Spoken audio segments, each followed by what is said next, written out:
Yo, what is good, my anime faithful? What is good, yo? So let's talk about the new Netflix show, Canon the Buster. The one thing I truly want to say first off, and there's something else that I noticed about Netflix shows that I also want to say, but this show kicks off with one of the best ending songs I've heard in a while. Like it feels like this song, like most songs that they try to get for the ender and the opener and stuff like that, it just fits so well. And for this regardless song, man, I adore it. I adore it. I highly recommend you checking it out and listening to it because whew, it's a really good song. Not only is it really good, it definitely fits with the theme of the anime, with the theme of what's going on. So they just nailed it on all fronts in that regard. Then the opening song is not bad either. You know, it's kind of got like that a little bit of get you jazzed up, and then it kind of goes into the girl who, keeps you back in the state of like, oh yeah, this is an anime, so there should be some type of anime, singing in here. But the first guy in the song, in the opener song, he kills it for like a moment, and then it goes into like the part where it's just nice and soothing and stuff like that. But the show is fully based on someone who has lived a catered life, or she's a robot and lived a relatively nice life inside of this kingdom that is like hidden off from the world. But they had some of the like craziest, strongest technology that people had known about. But with that being said, somebody still with even stronger technology, or even I should say just like dark magic arts. So there's, I guess, normal magic arts, and then there's dark magic arts, which the normal magic arts and the dark are both banned. There's like a treaty between everybody who was supposed to just, magic was supposed to be taken out completely. And because these guys have these, like, they have different magic, or they have just different ways of um, still tapping into the magic. We see that the one thing that they did from the beginning of the treaty was make a friend for the prince of this um, overall kingdom, and where he was, to seemingly, give him a friend that not only can he, tell everything to, he can't get in trouble for expressing himself to someone who's supposedly always going to be loyal to the kingdom no matter what, because it's kind of in her programming. But that's, I'll get into that further about her programming. And so with all that, she's, kind of meant to do whatever the prince would want to do because they're friends, but at the same time she's, in his eyes, she's just programmed to be his friend. She's gotten to the point where her programming and her orders are kind of blurred, right? Like she has a way of doing things without really following any rules seemingly. Like she has to act a certain way and do certain things, but by meeting the main character, Billy the kid, or I think they call it, yeah, he's like like something, the bad kid. Like he has a really basic name and basic basic life at times, but he is the one that truly like starts off the show. We see him first and him going into a bathroom, but then it transfers to the girl that I was just talking about relatively quickly after we get to see the main character and this giant bull that he calls Bessie. But with all that being said, we then go into the fact of um, why she's, even out of the town that she's in, and how they could even meet up like this is because the dark magics I was talking about. someone controlling it shows up and absolutely just wipes out everybody. I just forgot who I was fighting. Um, and because it does that, it leaves the prince and the prince's or the king's main bodyguard Odin, who Odin's a freaking beast, guys, freaking beast. Um, it leaves those two and like some robots to travel to a keep that's supposed to be, the safest place for any royal people from their overall town and like kingdom to retreat to and be able to hide and not really have to deal with any problems because no one's supposed to know about it. But it seems like that may not be the case. It seems like someone just might happen to know about it. And the only reason why I say that is because I think somehow I don't think the king gave away his son's position because that was like one of the most messed up thing throughout the whole show, which I think it lasted all the way to like episode 11 or 10, where the king gets taken, and after he's taken, he's literally tortured to the inch of his life, like every single moment we get to see him. And after he's tortured, we then get to find out that this guy who's doing all the torturing is his son, and that this son, is much much older, clearly, but he looks like a straight up demon or something, So maybe he looks like this because of the dark magic arts and how he gained his power in general. But in this weird moments, we just have no information as to why he looks this way, how he looks this way.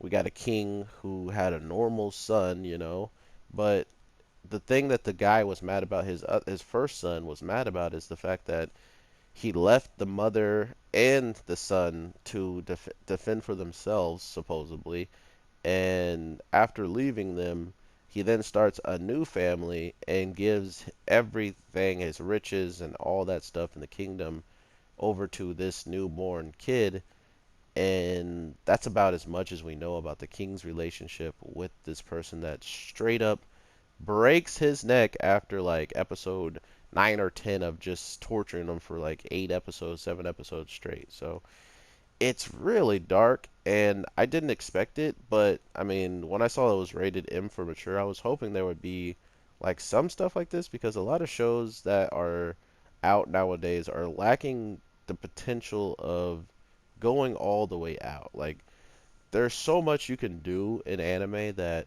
it kind of blows my mind that no one takes it to the certain degree that they can take it, including when you give it, like Netflix, and give it a rating like rated M, so people who, still believe anime is just for kids and still believe that their kids can watch any single animation out there, it was rated M. So that's an automatic sign of like, oh, if I have a freaking 12-year-old, I probably shouldn't let him watch this, or even a 15. So it's one of those shows that there's death around like every corner. There's people getting shot. There's people like there's a woman that we met that literally skinned people's bodies and wore them, and she like had wore her husband's the whole time she was skinning other people's bodies because they live in a wasteland, and yeah, that's just how it goes. But to get into the main character that really gives this show any like true character or give it any type of fun, like actual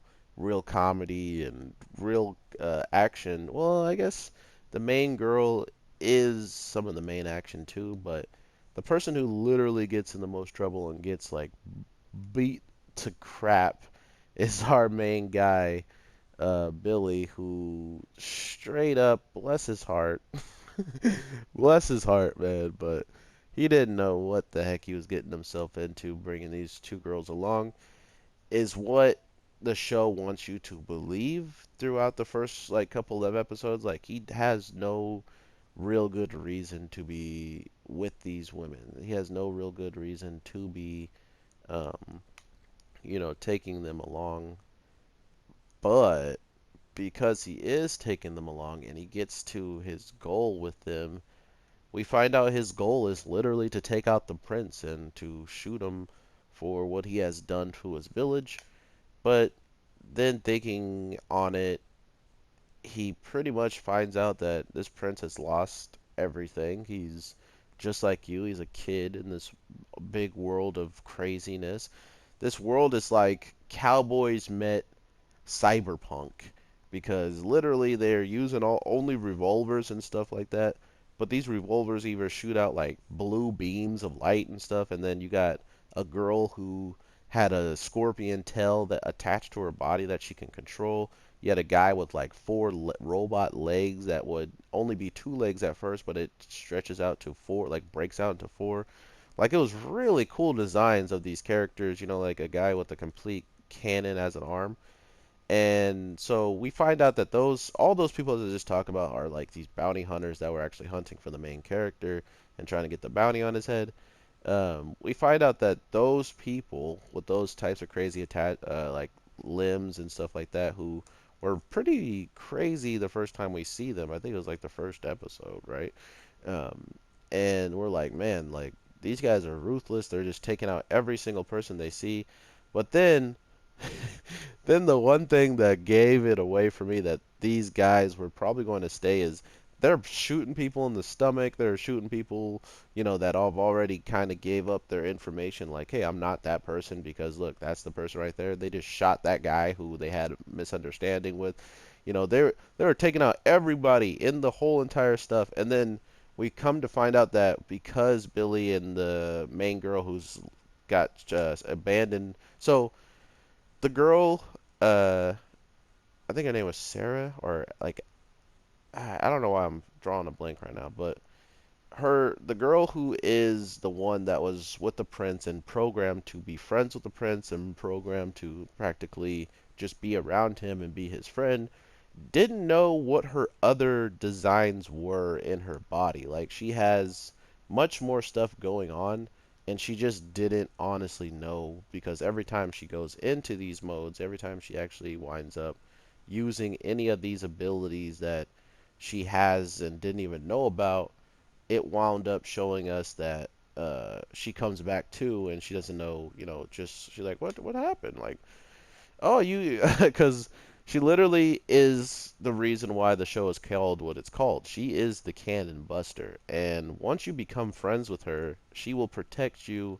no matter the cost. Like she will literally turn into a ridiculously weaponized, powerful golem that was lost to times and was supposed to never be created again because of the treaties.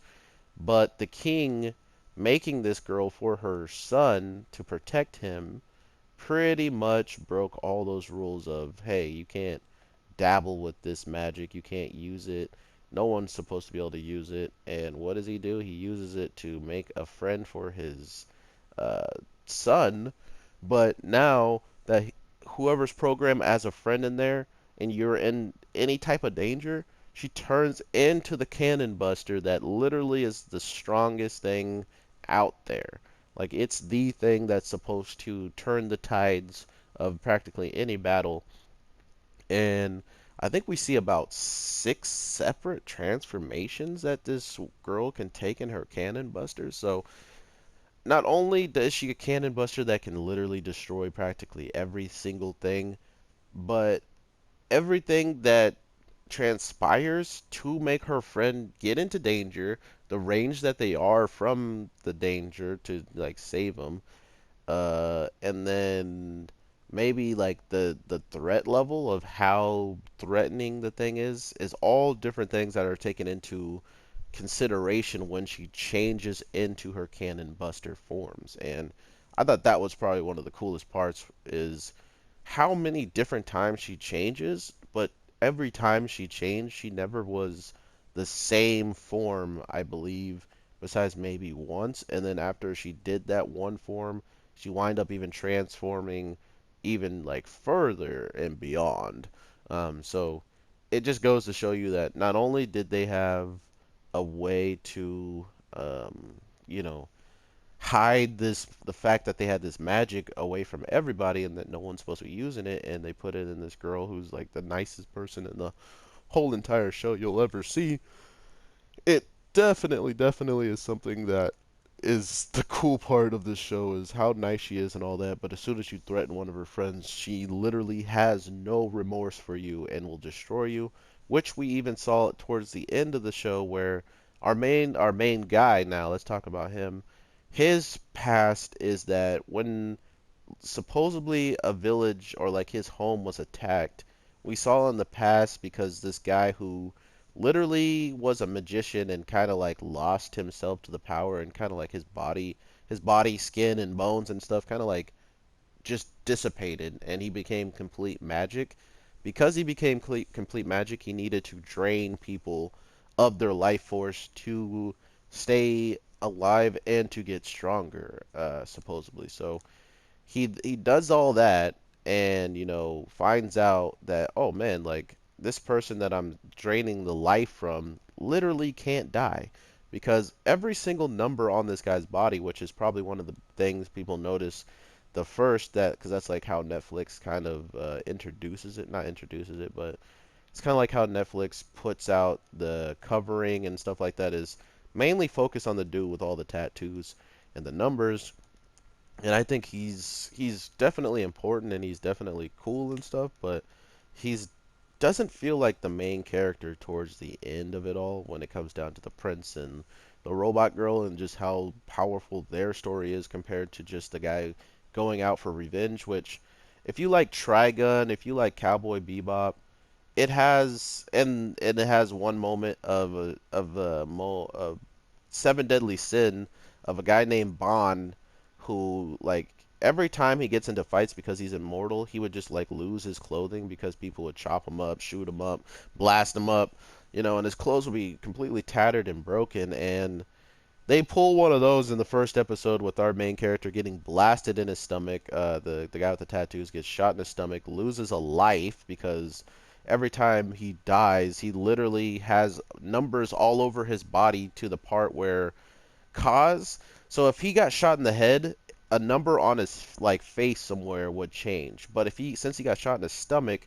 a number on his like side of his like ribs or like the side of his six pack or whatever was the area that the number changed from. So there's kind of instances like that where you're kind of like, oh man, so this is what's like taking off or like what's popping off for this character is literally he's got to fight against whatever this immortality it is, and he's not only practically dying a lot of the times in these episodes even by really dumb things that he should be aware of, which kind of makes him like a really boring main character in the grand scheme of just like he never learns any lesson from like these people who can really just do him dirty. And I mean, let's just say this. The man has died to poison, gunshots, plants, his own robot. Like the list goes on, okay? But the main guy who truly did him the most dirtiest was this guy I was telling you about that lost all of his skin and he was like a magician, but he lost, the ability to think correctly and thinks that the only way to survive is to continuously drain people and destroy them. So he was draining our main guy for like 10, 11 plus lives. And because he was doing this, he was gaining the magic, the dark magic that's inside of our character because he ran into, after his family gets taken out by supposedly the prince's like king, like his dad, and like at least like the royal guards or whatever. That was what triggered him to run into the forest, see someone that had the power to do this, and gave him immortality until he supposedly gets his revenge. But he might have to live forever now. Like, he might always have to be immortal because he might have just himself found out that the revenge isn't worth it. That if he does get this revenge on the prince, like in the final episode, it won't be worth anything to him. It's not the prince's fault that all that happened, clearly, because he's still practically his age. And if a prince like him sent out some troops to randomly take out some villagers that seemingly didn't have anything to do with anything, that's pretty messed up, you know? And that's the thing I see with this show is how they're kind of throwing backstories in there for the main guy with our immortal is less obvious than the robot girl. We can tell that the robot girl story is definitely the one you want to follow. They want to follow along the most, but the immortal guy has a pretty rough backstory. It's just a lot more simplified throughout the whole entire season, which I say season because there's no way Netflix is dropping shows nowadays without teasing a season 2, in my opinion. Like, I haven't watched one anime on here that I liked on Netflix that didn't stop in a point where it's obvious that season 2 is coming. The prince is taken away. We got Odin on our team now, and we never had Odin when he was just only with the prince. Now he's with the group. Well, he's kind of like walking off by himself, so I'm not sure if he's actually going to stick around with the immortal guy and all them or not. But we got a lot of really heavy hitters, and my favorite, and the last thing I want to talk about, because you need to go watch this show. It's very, very dope. So this is why you should watch Cannon Busters, um, and the over review. But why you should watch this show is not only all this stuff, but there's also these ninjas that they kind of introduce later on in the story that are just like these Ronins who were the best of the best, and somehow, some way, they were portrayed by some of their own and had to literally fight their own ninjas and their own kind. But there was only one person that didn't portray them all and had to fight those ninjas and survived. And his name is Nine, and my God, is he sick. I mean, he's a drunk or whatever, but a drunk old man that gets stronger every time he drinks because he's, a lot more drunk. It's awesome. I love it. I freaking love it. Not only is he broken and destroyed our immortal guy without even like lifting a finger, really, he sliced his arm off so quickly. Multiple people in the bar couldn't even see it happen. Um, he's fought a ninja on par, supposedly with him, but clearly was not on par just by the way he goes in on her. But to be fair, he was very, very, very, very drunk. And that was probably a main cause of why he won because with him being only semi like tipsy or something in the final battle that he gets into, he actually is getting thrown around quite a bit, which gave me that feeling of like, oh, he's not allowed to take out this person because we need him for season 2. He needs somebody to have to fight in season 2 that's already kind of made him mad. And of course, it's like this cyberpunk eye patch wearing girl that actually turns out to be pretty broken. And I like the fact that they actually have these characters in here that, not only do they feel like they're big, they feel like they're dangerous, they feel like they're going to be able to do a lot, but then when it comes down to it, they weren't as dangerous as we know the person who took out the king is, which is good.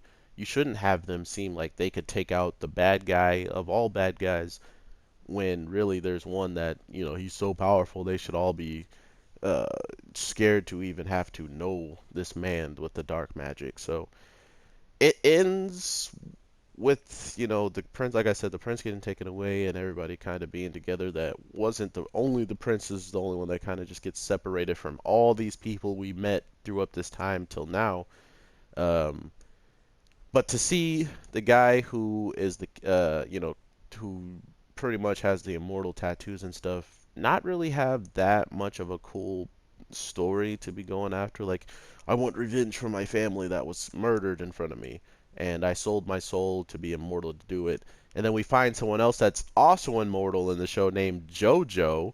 Of course, his name's JoJo, but he's like a young kid who looks like he's 12, but he's immortal as well, and he can't age, so he's maybe like 102, but he looks like a 12-year-old. And we find out he might be a virgin, so that really drove him up a wall hearing that from the other immortal guy. And if you call him short, he destroys people, absolutely kills them. So we have an Elric in this show that has the name JoJo. Okay, this show is reference heavy on just weird stuff like that, but I love Trigun, and it had like a runaway fight every single episode with new towns type of Trigun feeling, but then at the same time, Cowboy Bebop also does episodes where it has no correlation to anything that's happened in the past, but the next episode is its own full-blown story, and that's what kind of Cannon Buster does as well. So I'm not saying if you like those shows, you're gonna love this show. I'm just saying that there is a lot of tropes from a lot of different animes that get drawn to this, and I love that aspect of it because not only was it done well, I enjoyed it the way it was brought to me. So that's all that really matters is if you can enjoy what they're doing with, past jokes, past things that you've already seen before. So with all that being said, my anime pipe. Well, I hope this video isn't too freaking long, and I hope you guys definitely check out Cannon Busters. Tell me what you think of the ending song, if anything. Tell me what you think of that song, please, because it's not in Japanese and stuff, but it just sounds so perfect with the show. But if you don't watch the show and you hear the song, let me know if you still like it as much as I do. I just think the show and the song complement each other so well.